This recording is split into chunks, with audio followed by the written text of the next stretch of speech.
Assalamualaikum Pak Ustadz. Waalaikumsalam warahmatullahi wabarakatuh. Islam bang. Aku yang kemarin Pak Ustadz, yang kemarin waktu eh ingat nggak Pak Ustadz sama aku? Yang baru masuk Muslim itu? Lupa saya bang. Kebanyakan masalahnya. Iya, orang aja yang kenal sama saya banyak lupanya sama orang gitu. Kira-kira ada yang mau disampaikan? Ada sedikit aja. Apa tuh? Apa tuh? Silakan. Ajaran Yesus bukan ajaran Kristen. Abang Argumennya di asalnya situ kan Kristen gitu dulu itu.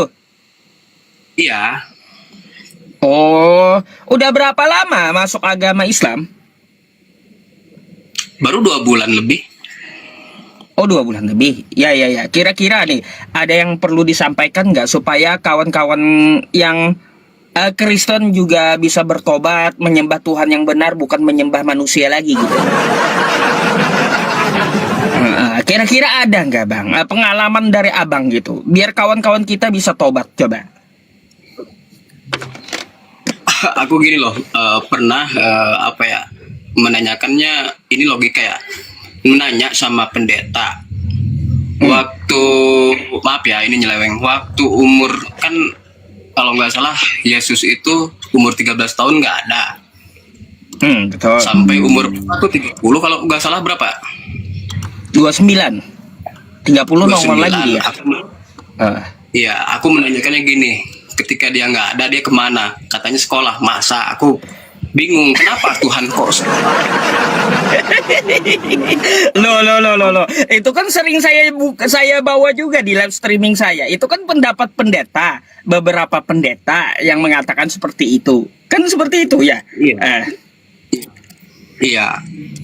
Terus saya bilang, kenapa harus sekolah? Kan Tuhan itu maha kuasa, maha segalanya, maha mengetahui. Dan tidak ada dong logikanya di saya itu, kenapa harus sekolah gitu. Karena katanya dia manusianya. Lah, ngapain gitu loh. Kalau dia memang punya apa ya, punya kuasa, ngapain harus sekolah gitu loh.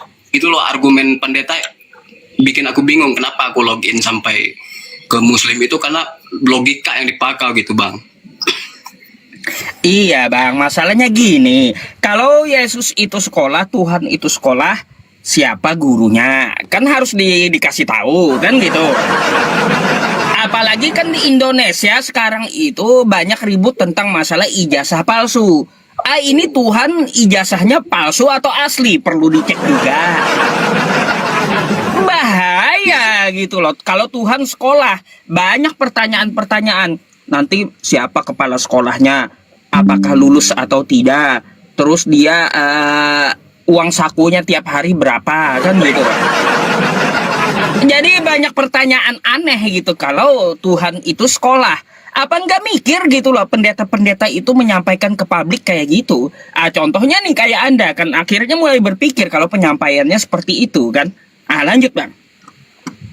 Iya, yang paling ngeri ini ya, aku bukan menjelekkan agama sebelah ya, itu urusan mereka. Yang paling ngeri, aku mempertanyakan gini loh, apakah disebut suci ketika Tuhan lahir dari seorang vagina perempuan? Itu yang kupertanyakan gitu. Makanya mereka argumennya selalu kalah gitu, dengan pendebat kecil seperti saya pun kalah mereka gitu. Di mana kesucian Tuhan itu ketika lahir dari seorang perempuan gitu, katanya suci gitu loh. Iya, Gitu loh. jelas. Yang suci menurut mereka itu kan maksudnya itu nggak ada dosa gitu, bukan suci dari najis. Iya, Nah, tapi kan definisi saya suci itu ketika dikatakan suci, definisi saya dia itu apakah Tuhan harus seperti itu gitu, harus lahir gitu. Kan yang lahir itu emang suci, definisi anak bayi itu. Tapi kan suci, dia maha suci, maha kuasa, masa harus lahir gitu loh, gitu.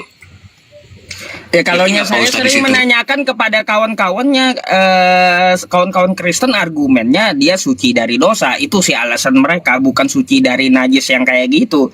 Kalau saya sih, menurut saya, ini andai saya Kristen gitu ya, saya akan berpikir dari kemahaadilannya yang sering saya tanyakan. Sampai pendeta es campur aja, Bang, udah 9 tahun pertanyaan saya ini nggak ada yang bisa jawab.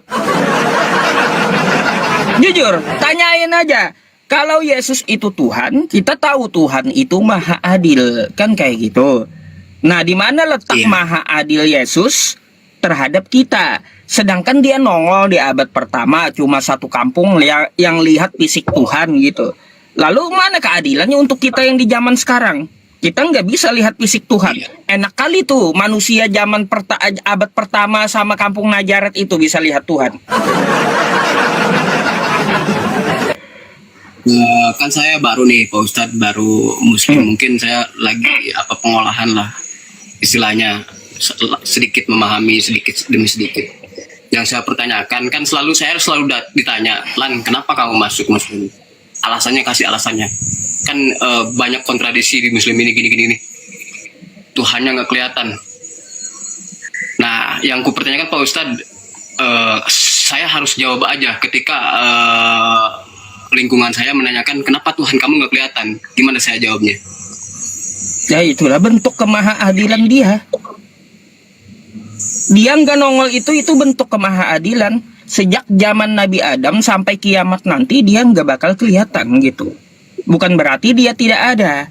Artinya apa? Dia adil kepada seluruh makhluknya, khususnya manusia. Coba kalau Tuhan nongol, yang bisa lihat hanya orang yang tidak buta. Bagaimana dengan orang buta? Ayo. Di mana keadilan Tuhan terhadap orang buta kalau dia nongol? Pikir di situ. Iya. Makanya dia tidak nongol itulah bentuk kemahaadilan dia terhadap seluruh manusia. Bagi yang bisa melihat, baik bagi yang buta.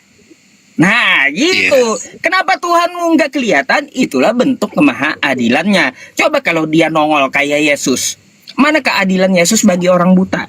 Enak kali yang kagak buta bisa lihat Tuhan. Lalu yang buta gimana? Kasihan kali yang buta nggak bisa lihat Tuhan. Kan gitu, nggak adil kalau Tuhan itu sampai nongol. Kalaunya sudah tidak bisa adil, berarti gugur yang namanya kemahaadilan. Kalau kemahaadilannya gugur, tidak bisa kita sebut Tuhan. Gitu.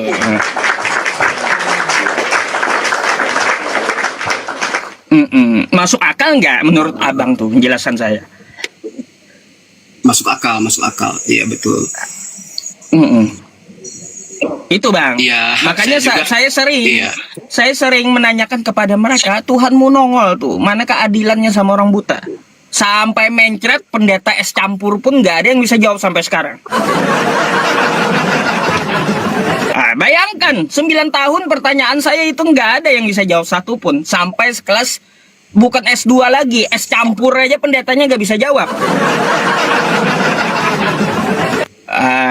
Itulah bang ya keadilan Tuhan. Jadi kalau Tuhan itu adil, dia nongol, maka dia harus nongol sejak manusia pertama sampai manusia terakhir kiamat nanti. Gitu. Iya. Gitu, dia harus nongol di hadapan manusia. Itu kalaunya Tuhan maha adil. Kalaunya maha adil, lebih baik sama sekali dia tidak nongol. Akhirnya apa? Ada keadilan untuk orang buta juga. Ada keadilan bagi makhluknya yang di dalam laut. Gimana tuh ikan paus nggak bisa ke darat lihat Tuhan dia? Kan gitu. Masa Tuhan nongol? Oke, Pak Ustadz, saya mau nanya gini, Pak Ustadz. Kan Apa tuh lagi? Allah itu maha pengasih dan maha penyayang dan adil gitu. Ketika orang di luar Muslim tidak mengetahui ayat-ayat Al-Quran itu nggak nyampe istilahnya ke telinga orang-orang di luar Muslim, terus gimana nih ceritanya sebelum Muslim ada? Gini bang, Anda buka Quran surah Al-Baqarah ayat 62. Di situ Allah katakan orang-orang Yahudi dan orang-orang Nasrani serta Sabi'in dan orang-orang yang beriman kepada Allah, mereka tidak akan bersedih hati. Gitu. Bagi mereka pahala yang besar. Artinya apa? Ketika Nabi Muhammad belum bawa Islam di tanah Arab, ada ajaran sebelumnya, ajaran Nabi Musa. Barang siapa yang mengikuti Nabi Musa di zamannya, maka dia tidak akan bersedih hati. Artinya dia selamat gitu. Waktu Nabi Musa ada. Terus orang-orang yang beriman yang lurus terhadap ajaran Nabi Musa. Kelanjutannya ke Nabi Isa. Barang siapa yang mengikuti Nabi Isa, sejak Nabi Isa itu muncul sampai dia diangkat, maka dia selamat. Gitu. Selamat. Setelah Nabi Isa diangkat, itu nggak ada lagi kan ajaran gitu, kosong. Tetap syariat Nabi Isa.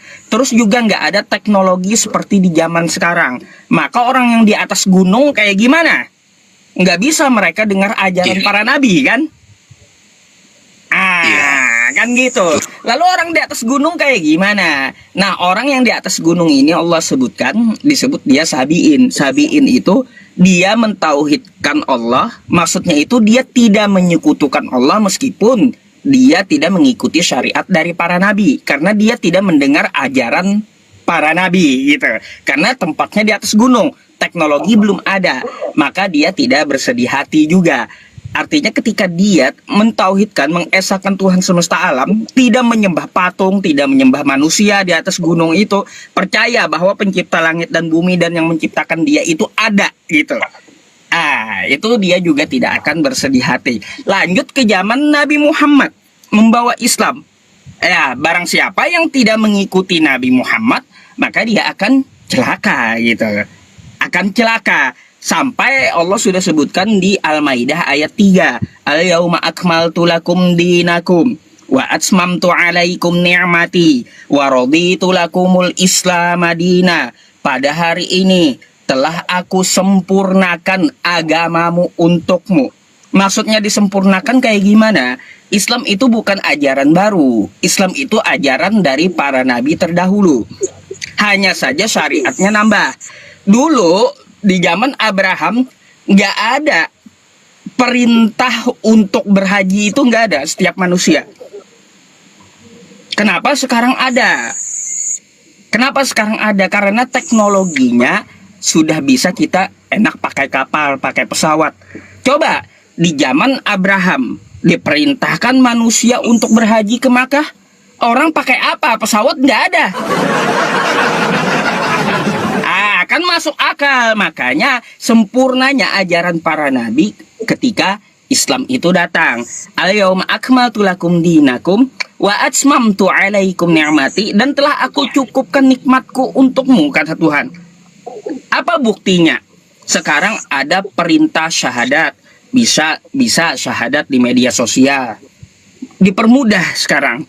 Terus sholat dimanapun boleh. Ajaran dari Islam seluruh dunia mencakup sudah. Jadi orang tahu cara sholat seperti apa. Bisa melihat di HP sekarang. Terus puasa. Dimudahkan kita puasa. Dulu nggak ada orang yang pakai teropong bintang, lihat hilal. Nggak ada. Hanya pakai perkiraan kan kayak gitu. Perkiraan dari hitungan terdahulu. Sekarang dipermudah, ada teknologi bisa melihat hilal bulan. Mudah kita menghitung bulan datangnya Ramadan sekarang. Makanya nikmatku telah kucukupkan, kata Tuhan. Artinya semua sumber daya di muka bumi ini dapat kita gunakan untuk meraih Islam. Habis itu zakat. Bayangkan orang dulu yang orang tua aja, jujur nih ya, orang tua saya itu kasih saya uang saku sekolah 100 perak. Zaman dulu. Sekarang apa? Mudah kita nyari uang. Mudah nyari uang. Tinggal bikin video dimonetize. Jadi duit sekarang. Semuanya udah dikeluarkan oleh Allah, dipermudah untuk kita apa? Berzakat. Gitu. Habis itu diperintahkan pula berhaji. Sekarang udah ada teknologi. Ada teknologi kapal. Ada teknologi pesawat. mudah kita untuk melaksanakan haji. Makanya nikmatku telah kucukupkan itu maksudnya semua dipermudah oleh Allah agar apa? Kita mencapai Islam. Maka aku ridhoi Islam sebagai agamamu. Jadi seperti itu. Jadi nggak ada di zaman Abraham, zaman Nabi Musa ada perintah haji ke Makkah. Orang nggak ada pesawat masih. Kan gitu. Nggak ada juga perintah yang lain-lain kan sebelum itu. Gitu. Jadi Islam itu agama yang mudah kalau kita mau mengerjakan. Jadi seperti itu bang. Ya. Islam itu. Jadi orang yang tidak menyekutukan Allah, yang sebelum Nabi Muhammad, barang siapa mereka mengikuti nabinya, Nabi Musa, Nabi Isa, itu akan selamat. Nabi Musa pengikutnya selamat ketika Nabi Musanya ada. Datang Nabi Isa, pengikut Nabi Musa yang tidak mengikuti Nabi Musa, itu neraka. Karena mereka tidak mau mengikuti Nabi Isa. Gitu. Lalu Nabi Isa ada pengikutnya yang mengikuti Nabi Isa ini, dia akan selamat. Datang Nabi Muhammad, pengikut Nabi Musa, pengikut Nabi Isa yang tidak mengikuti Nabi Muhammad, itu akan celaka. Innalladzina kafaru min ahlil kitabi wal musyrikina fi nari jahannam khalidina fiha ulaika hum syarrul bariyah. Sesungguhnya orang-orang kafir dan ahli kitab serta orang musyrik, mereka akan masuk neraka jahanam dan mereka kekal selama-lamanya. Mereka itulah seburuk-buruknya makhluk. Kita lihat bang, Abraham dulu itu disuruh sujud dahinya ke tanah untuk menyembah Tuhan. Musa sujud juga dahinya ke tanah menyembah Tuhan. Daud sujud ke tanah dahinya untuk menyembah Tuhan. Ezra sujud ke tanah dahinya menyembah Tuhan. Yesus sujud ke tanah dahinya dia berdoa kepada Tuhan. Habis itu Islam ritualnya juga sujud ke tanah kan gitu. Seperti para nabi. Barang siapa ritualnya joget-joget gak karuan, nyanyi-nyanyi, neraka tempatnya. Karena apa? Karena dia tidak mengikuti ajaran para nabi. Gak pernah Abraham mencontohkan menyembah Tuhan, nyanyi-nyanyi, joget-joget. Gak ada. Gitu. Jadi barang siapa saat ini yang tidak mengikuti Nabi Muhammad untuk sujud kepada Tuhan yang dahinya ritualnya tuh ke tanah gitu ya, maka yang ritualnya beda, yang sujudnya yang tidak sujud, atau ritualnya itu nyanyi-nyanyi, joget-joget di rumah ibadahnya, udah neraka pasti udah. Gak ada ajaran dari Nabi kayak gitu. Saya bukan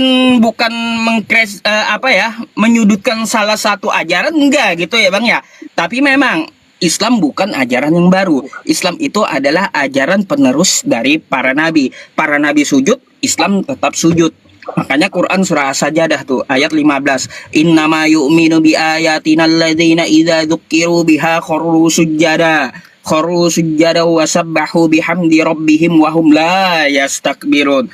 Apabila orang beriman dan para nabi dulu mereka mendengar firman Tuhan, mereka akan sujud langsung. Para nabi itu sujud tersungkur dan mereka tidak pernah menyombongkan diri. Artinya apa? Sujud itu adalah bentuk penyembahan kita kepada Tuhan semesta alam, bukan joget-joget. Aduh, si karabara-bara bukan. Gitu bang. Lagi kan di Muslim itu diwajibkan untuk sunat. Kan saya belum sunat nih Pak Ustadz. Apakah harus gitu? Kan sakit loh Pak Ustadz gitu. Gimana nanti? Sakitnya paling seminggu. Khitan bagi laki-laki Muslim wajib bang. Karena apa? Kita itu ada dalilnya. Sunat itu ada dalam Quran. Quran surah An-Nahl ayat 123. Tsumma auhayna ilaika anittabi' millata Ibrahim hanifa wa ma kana minal musyrikin. Kemudian kami wahyukan kepada engkau, maka ikutilah millah Abraham, yang mana agama Abraham itu adalah agama yang hanif, agama yang lurus, tidak menyekutukan Allah Subhanahu wa Ta'ala. Apa saja milah Abraham? Milah Abraham itu sunat, tidak menyekutukan Allah, terus kurban, mendidik anak, itu bagian dari milah Abraham. Maka sunat itu wajib bagi laki-laki muslim. Jadi jangan takut, sunat itu paling seminggu. Seminggu itu pun lama. Saya aja sunat seminggu sembuh. Gitu Bang. Nggak sakit. Apalagi sekarang ada teknologi laser. Itu nggak ada rasanya udah sunat sekarang. Kalau saya dulu pakai apa? Pakai bambu, dijepit. Kacau. Iya, saya dulu pakai bambu, teman-teman. Dijepit itu, sakit kali. Sekarang udah ada laser, udah tiba-tiba hilang aja gitu. Jadi wajib kita untuk sunat itu untuk kebersihan.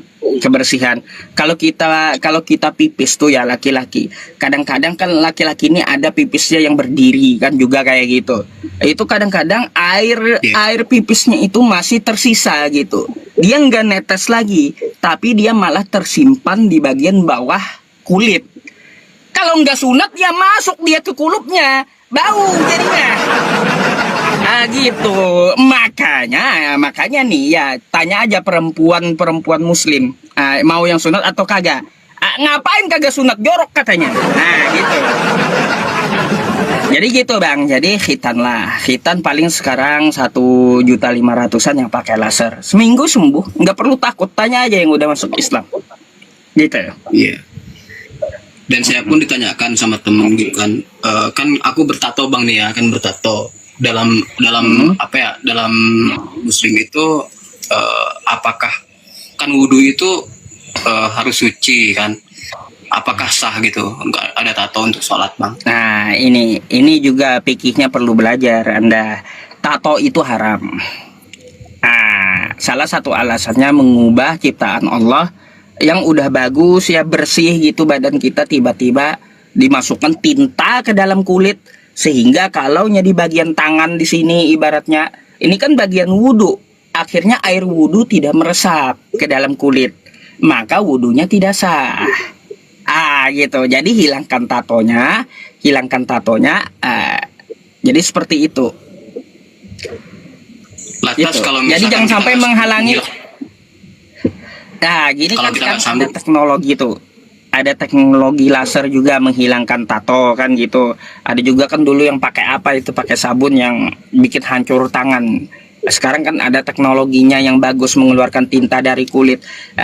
Sementara kita belum punya dana, belum punya biaya. Satu dulu yang kita yakini, kewajiban dari sholat itu harus dikerjakan. Sholat itu diawali dari wudhu. Meskipun ada tatonya di sini, udah wudhu aja gitu. Itu artinya ada apa? Ada sesuatu yang darurat dari kita karena belum mampu menghilangkan tatonya. Jadi tatonya itu setidaknya nanti dihilangkan, tapi kalau yang nggak mampu, tetap aja kita laksanakan dan tetap berwudu. Wudunya sah karena ada uzur dari kita, gitu. Ya, terima kasih Pak Ustadz ya pencerahannya. Saya naik Sama-sama. nggak ada, hanya menanyakan karena saya baru gitu loh. Tidak ada debat-debat di sini. Banyak belajar Bang. Banyak belajar, seorang muslim itu wajib belajar tiap hari. Gak usah Anda, saya pun tiap hari belajar. Thalabul ilmi faridatun ala kulli muslim. Setiap muslim itu wajib untuk belajar. Belajar agama itu dihitung jihad. Kalau kita ya wafat dalam menuntut ilmu, itu kita dihitung syahid wafatnya. Gitu, dijamin surganya karena nuntut ilmu. Lebih bagus mana yang menuntut ilmu dengan yang ahli ibadah? Bagusnya itu berilmu dulu baru ibadah. Artinya lebih bagus yang menuntut ilmu daripada ahli ibadah. Nah gitu. Jadi belajarlah tiap hari. Saya pun juga belajar gitu Bang. Ya.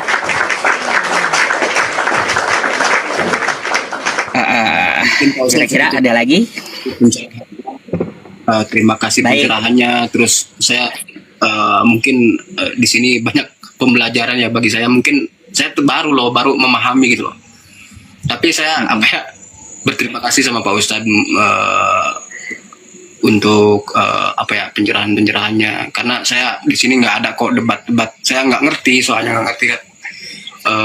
Sebenarnya pengen lanjut Pak Ustadz lebih dalam lagi. Cuman waktunya kan mungkin ada yang mau naik atau gimana, nggak enak kan. Boleh, gini mungkin kalau mau nanti catat nomor WhatsApp saya. Di WhatsApp itu saya jawab satu persatu. Kalau belum saya jawab, belum saya baca, tunggu dulu gitu. Nanti insya Allah pasti akan saya jawab. Ah, karena banyak di WhatsApp saya itu lebih ratusan, berapa ratus gitu yang belum kejawab. Gitu ya. Nanti silakan dicatat, nanti silakan di WhatsApp apa yang mau Sekarang ditanyakan, oke? catat aja, Pak. Boleh saya catat atau 0821. Bentar Pak Ustadz ya. Sabar ya teman-teman Bentar ya. semuanya. Habis ini kita naikkan kawan Kristen ya. 081 0821 0821 terus 5656 5656 88 88 66. 66. Oke, saya simpan ya Pak Ustadz. Baik. Saya Oke, mungkin sampai sini aja. Terima kasih banget. Nanti saya assalamualaikum kan di WhatsApp. Saya mau lebih dalam lagi mempelajari masalah muslim. Boleh. Boleh. Nanti saya ajarin dari awalnya, mungkin dari tata cara wudhu, mandi junub, kan kayak gitu, sunat, terus praktek sholat. Biasanya saya bertahap. Mandi junub. Mandi junub apaan? Mandi junub itu mandi besar. Jadi kayak gitu. Jadi setiap kita ada mungkin dari wanita haid, habis dia haid itu wajib mandi. Mandi junub itu mandi besar, maksudnya itu mandi wajib, yang wajib seluruh dari ujung rambut sampai ujung kaki itu harus kena air. Gitu ya. Kayak di bab itu atau gimana? Kalau dibaptis kan bukan, tuh baptis itu kan agama simpang 4 itu kan gitu. Kalau kita bukan seperti dibaptis, tapi meratakan seluruh air dari ujung rambut sampai ujung kaki gitu. Nanti saya ajarin ya di bab toharoh Ya, itu. ya. Oke Bang. Ya, terima kasih ya Bang ya. Segitu aja dari aku untuk semuanya. Terima kasih Sama-sama. supportnya juga. Ini kita bisa kayak gini lagi, argumen lagi ya. Boleh. Ya udah ya boleh. Bang. Assalamualaikum. Ayo. Waalaikumsalam warahmatullahi wabarakatuh. Semoga istiqomah dalam Islam ya Bang ya. Saya izin gantikan dulu